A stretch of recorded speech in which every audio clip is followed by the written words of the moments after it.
Today we're talking about a person I never thought I was going to talk about on this channel, and that's LinusTechTips, because apparently he had an episode on his podcast where near the 3-hour mark, he mentioned Pokimane without saying her name. Pokimane apparently took some offense to that and then, I guess, publicly tweeted him her response. And that's what got everyone's attention. So today I thought we'd sit back, relax, and go through this situation together. I saw a really terrible take from a Twitch creator that was like, Twitch should just have ads that are totally non-intrusive. Like, to the viewer, like their ads should just like not be intrusive. And I was looking at it going, you know, this feels like that whole thing. Remember when there was the big controversy on YouTube where they basically started enforcing like advertiser-friendly guidelines on videos, and it was affecting the rate at which you could get monetization. And you had this whole outrage from especially certain corners of YouTube that created very non-advertiser friendly content. And my take at the time, I felt like was very controversial and not received very well, where I basically said, well,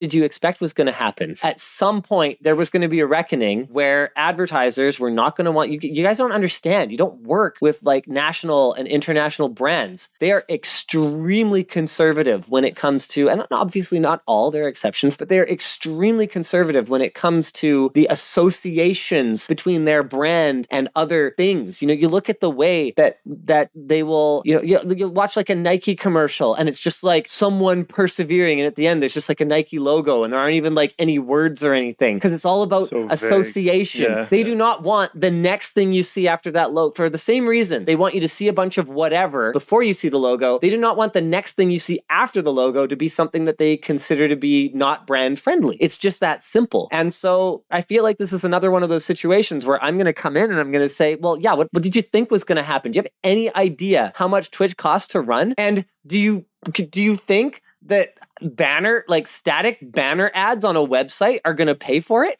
I promise you, I give you my personal LinusTechTips guarantee that unintrusive ads are not going to pay for a site like Twitch, no matter how many of them they plastered on the page. Unintrusive ads don't pay for the forum.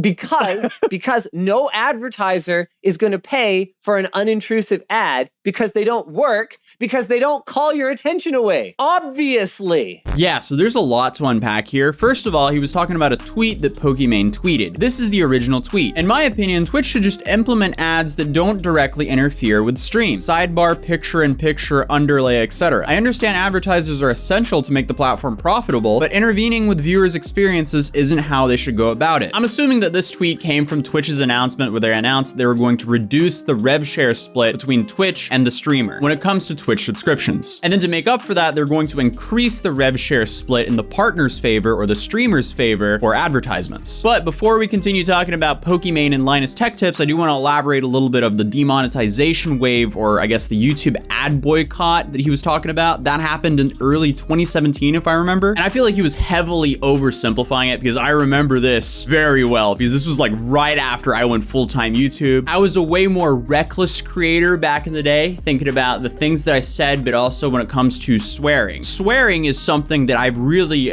reduced by like 99% here on this channel if you compare with my 2016 videos. And yes, this is because of the demonetization wave that YouTube started back in early 2017. Because I literally just became a full-time YouTuber then, and I think I was probably making somewhere between $2,500 a month and $3,500 a month, somewhere there. And I remember my ad revenue was reduced from that to like between $300 and $500 a month. So thank goodness I had roommates, because or else I would have been homeless. But the community that he was talking about, they reacted very strongly to this. We can all guess that was the commentary community, because yes, there's a lot of commentary videos that really, especially back then, that really shouldn't be monetized, that were being monetized, and now they're no longer monetized. But I think the genre that was most affected by this was actually the gaming genre, especially the gaming creators who focused on like Counter-Strike, Arma 3, Grand Theft Auto, and so on. And a lot of these creators are still affected by this to this day. But I feel like that was definitely one of these cases where I guess a bunch of YouTube advertisers went to YouTube and said, hey, we don't want our advertisements on this entire genre of videos. So what YouTube then was majorly overcorrected and just had this entire wave of demonetization, which since has gotten a lot better since then. But I feel like he did oversimplify oversimplify it by saying, this one community were very vocal about it, because it wasn't that black and white. And it's really hard to know where exactly to draw the line, because there's a lot of content that's in a gray area between the black and white here on YouTube. But obviously, as a tech creator, there is no way any of this is going to affect Linus Tech Tips to begin with, so I understand his position on it. But Linus does continue his rant towards Pokimane.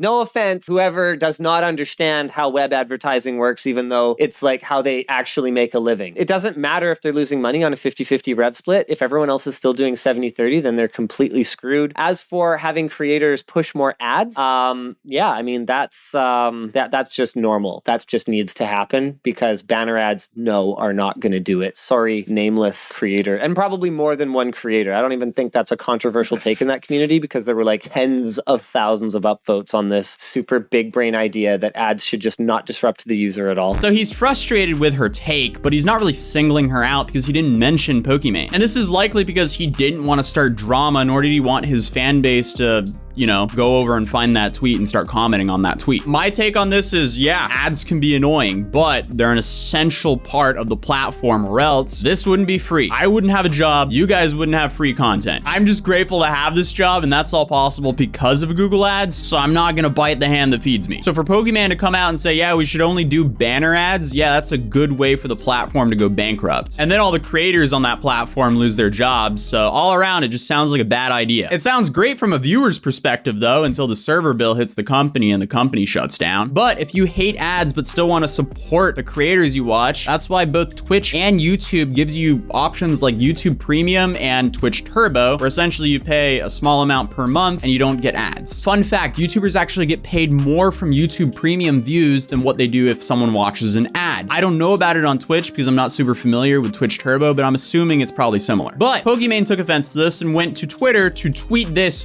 directly at Linus Tech Tips. And this is what really brought attention to this whole situation, because before this, only a few people put 2 and 2 together, but now the entire Twitch Twitter community knows of it. Hey, just saw a clip where you discussed my tweet on your podcast. Wanted to let you know that I felt the way that you read my tweet in a mocking tone, plus referred to me as a nameless creator, albeit also replying to this tweet, was odd and hurtful. As for your points regarding ads, I understand that less aggressive forms of advertising aren't as profitable. That doesn't mean current systems is the best one. In my opinion, further interrupting the essence of what makes streaming special, aka live interaction, is more detrimental to Twitch than a 50-50 split instead of a 70-30. I also think that it would have been more productive to suggest alternatives instead of just putting down my opinion. Do you think Linus Tech Tips or Pokimane are going to have better opinions on how to make profitable ads that serve the viewers well than Google or Twitch that has, I don't know, all the data points in the world? I don't think he can really elaborate on that. I think he just saw Pokimane's tweet and was like, wow, that is a really bad take from a very established creator who should know better. I don't think it's that deep. For example, a rewind button that allows you to view the portion of content you missed during an ad break or promoting Twitch Turbo, making it cheaper, adding more perks to it, etc. Rewind button, that's cool. Making Twitch Turbo cheaper, I'm not so sure about it, because there's probably a reason why they're reducing the rev share split between the partner and the Twitch itself for when it comes to subscriptions. I don't think they willingly wanted to do that, because clearly that's going to make a lot of their partners upset. That was probably a move to try to keep the lights on, because maybe Twitch is not profitable. I don't know. Secondly, I saw you guys compare Twitch and YouTube subscription splits a lot while lacking quite a bit of context. For example, ad rates and CPM on Twitch are far better than YouTube gaming, even if YouTube gives streamers a better split on subscriptions, which they can afford to because they're primarily a VOD platform. But I mean, if you use that same logic, Amazon owns Twitch. Amazon can bankroll Twitch off of AWS fees, I'm assuming. So in reality, the potential profit is similar. If not, still better on Twitch, because it's easier for smaller streamers to make a living on Twitch than YouTube, which caters far more to established streamers. Now, when it comes to streaming, I don't know about this because I haven't streamed on Twitch since 2016 or 2017. I haven't streamed on YouTube since probably the same amount of time, but I do think it's a lot easier to go from 0 to 1,000 followers on YouTube than what it is to go from 0 to 1,000 followers on Twitch. This is because YouTube actually has an algorithm that recommends videos to people people. So if you make a very good video on a good topic that people are interested in with a good thumbnail and title, and people click on it, and not only do they click on it, but they actually watch the entire video, YouTube's going to continue to recommend that to more and more people. I do have to admit, I haven't used Twitch in a long time, but I don't think Twitch has the same recommendation feature. So the largest category right now is just chatting with 300,000 live viewers. If I click on just chatting, interesting. Wow, okay, I didn't know that. Okay, so now it's sort by recommended for you. Okay, so that's interesting. So before it used to be sorted from viewers high to low. Then you'd see people like Hassan, Hype, I don't even recognize these people. FaZe, okay, yeah. So that makes sense from viewers high to low, but I didn't know that Twitch actually added a whole recommended for you feature. But I'm assuming when it comes to Twitch streaming, there's probably less metadata for, I guess, the Twitch algorithm to grab that and recommend it to other viewers. Now with a YouTube video, if it's done correctly, it's pretty specific and YouTube will know where to distribute your YouTube video. That was a little bit of a tangent. That's cool that Twitch actually added a recommended for you tab. That probably helps a lot of small streamers. But continuing Pokimane's rant, I've known you and admired your channel/content for a long time, so I wanted to express this directly to you instead of just holding on to a bad impression I got from the clip I saw. Wish you the best. I feel like this is such a nothing burger though, because like this could have easily been solved in DMs. Like she could have just DM'd him like, hey, I didn't like how you indirectly messaged me. Because instead what we got is she essentially just put this in front of a million people on Twitter. But Linus did respond and he said, thanks for the reply. I underestimated the internet's ability to put 2 and 2 together on this one. Maybe some of my frustration at how difficult it is to build a sustainable online streaming service came through. We have conversations on the TRGUSR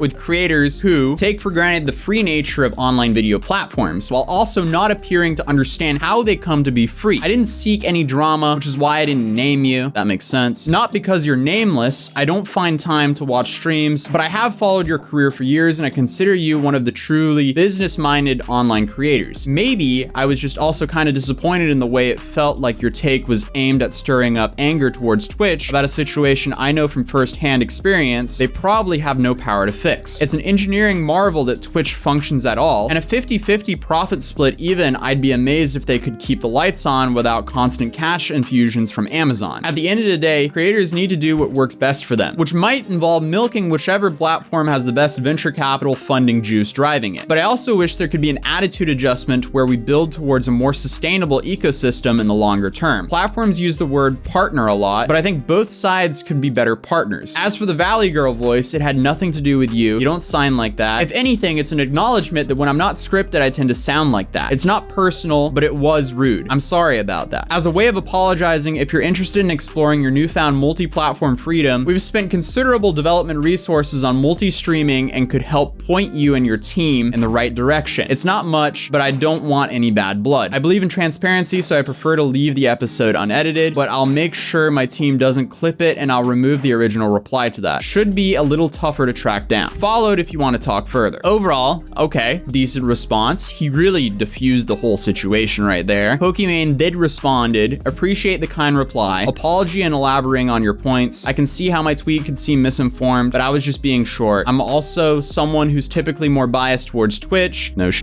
So stirring up anger is far from my motive. We'll DM to continue conversation. But hey, I mean, it seems like the entire situation was diffused pretty well, so good on both Linus and Pokimane for not continuing drama. So it's cool to see it all end on a happy note, which is very uncommon for internet feuds. But anyway, you should check out this video, drop a like on this video if you enjoyed it, subscribe if you're new, and I'll see you guys in the next video. Peace.